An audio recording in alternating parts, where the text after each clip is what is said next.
இன்றைக்கி என்ன பார்க்க போகிறோன்னா வறுத்தரைச்ச சிக்கன் குழம்பு எப்படி வைக்கலாம் அப்படின்னா, இதுக்கு ஆர்டிஃபிஷியல் மசாலா எதுவுமே தேவையில்லை, கடையில் வாங்குறது. நம்மளே வீட்டில் ரெடி பண்ணிக்கலாம். அதுக்கு ஒரு 1/2 ஸ்பூன் வந்து பெப்பர் எடுத்துக்கோங்க, ஒரு ஸ்பூன் வந்து சோம்பு எடுத்துக்கோங்க, 2லேருந்து 3 பட்டை, அப்புறமா ஒரு 4 இல்லை 5 கிராம்பு, ஒரு 2 துண்டு சின்ன பிரியாணி இலை சேர்த்துக்கோங்க, அப்புறம் கொஞ்சமாக கசகசா. இது எல்லாமே நல்லா வறுத்து எடுத்துக்கணும்.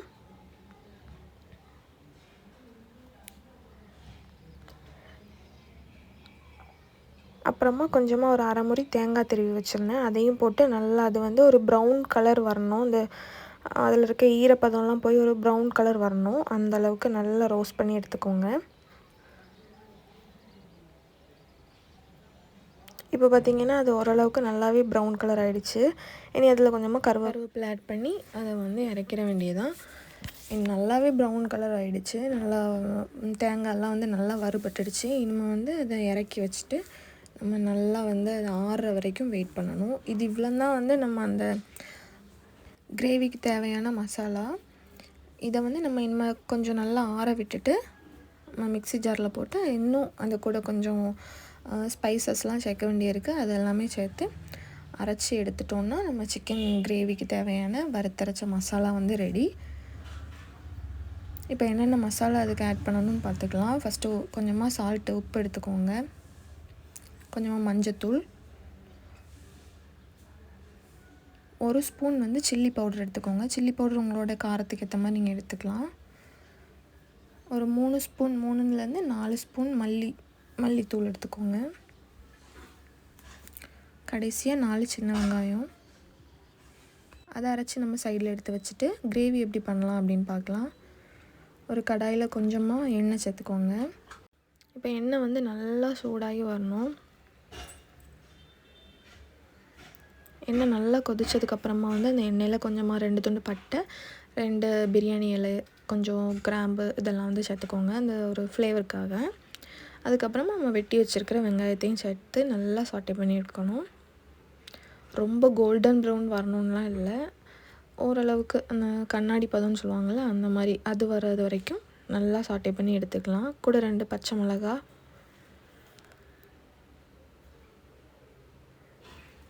கூடவே 2 பச்சை மிளகா, கொஞ்சமாக சால்ட்டு எல்லாம் சேர்த்து நல்லா சாட்டே பண்ணிக்கலாம்.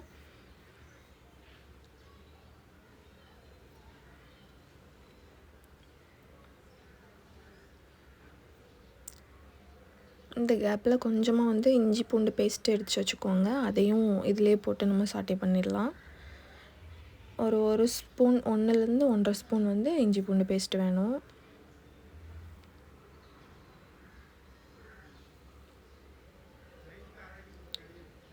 இப்போ இது எல்லாத்தையுமே நல்லா வந்து சாட்டே பண்ணி எடுத்துக்கலாம்.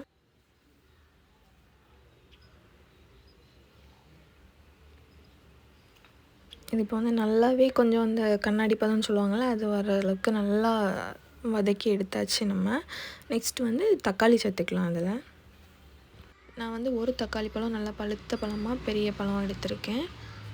அதையும் போட்டு நல்லா அந்த மாதிரி குழஞ்சி வர அளவுக்கு நல்லா வதக்கிக்கலாம். அடுத்தது வந்து நம்ம அரைச்சி வச்சிருந்த மசாலாவை தான் சேர்க்க போகிறோம். இதில் இதான் நம்ம அரைச்சி வச்சுருந்த மசாலா.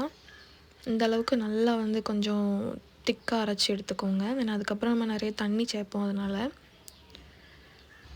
இப்போ அந்த மசாலாவையும் இதில் ஆட் பண்ணிவிட்டு நமக்கு தேவையான அளவு தண்ணியே இதில் ஊற்றிக்கலாம்.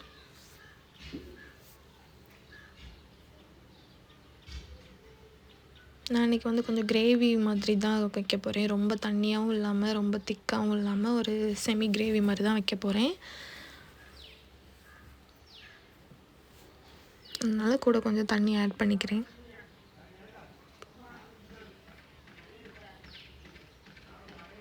அவ்வளோதான், நம்ம தேவையான அளவு தண்ணி எல்லாமே ஆட் பண்ணிட்டோம். இனி வந்து இந்த மசாலா வந்து நல்லா கொதித்து வரணும். வந்ததுக்கப்புறம் தான் நம்ம சிக்கன் வந்து ஆட் பண்ண முடியும். இப்போ பார்த்திங்கன்னா நல்லா மசாலா வந்து கொதித்து வந்துருச்சு. இந்த டைமில் வந்து நம்ம கழுவி வச்சுருக்க சிக்கனை வந்து இதில் ஆட் பண்ணிக்கலாம். சிக்கனை போட்டுட்டு நல்லா ஒரு கிளறிட்டு அதுக்கப்புறமா ஒரு லிட்டு போட்டு நீங்கள் மூடி வச்சிடலாம். மூடி வச்சதுக்கப்புறம் நல்லா அந்த சிக்கன் வந்து வெந்து வரணும். அந்த மசாலா எல்லாமே அதில் இறங்கி நல்லா சிக்கன் வந்து வெந்து வரணும். சைடில் எண்ணெய் பிரிஞ்சு.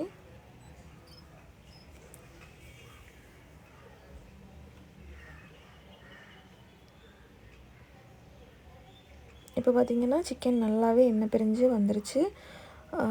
நல்லா வேகவும் செஞ்சிருச்சு. இந்த டைமில் வந்து நம்ம கொஞ்சமாக மல்லித்தழை எது வேணாலும் கருவேப்பிலை எதுனாலும் ஆட் பண்ணி அதை வந்து நல்லா ஒரு கிளறிட்டு இன்னும் நீங்கள் தண்ணி வந்து இன்னும் வற்ற விடணுனாலும் விட்டுக்கலாம். இல்லை இது போதும்னாலும் ஓகே தான். இந்த இதில் டைமில் எடுத்தோன்னா நம்ம ரைஸ்க்கு சப்பாத்தி எதுக்கு வேணால் வச்சு சாப்பிட்றதுக்கு வந்து ரொம்பவே டேஸ்ட்டாக இருக்கும். ட்ரை பண்ணி பாருங்கள். வறுத்தரைச்ச சிக்கன் குழம்பு கடையில் உள்ள மசாலா எதுவுமே ஆட் பண்ணாமல் வச்சனால ரொம்பவே டேஸ்ட்டாக இருக்கும். பிடிச்சிருந்தா லைக் பண்ணுங்கள், ஷேர் பண்ணுங்கள், கமெண்ட் பண்ணுங்கள்.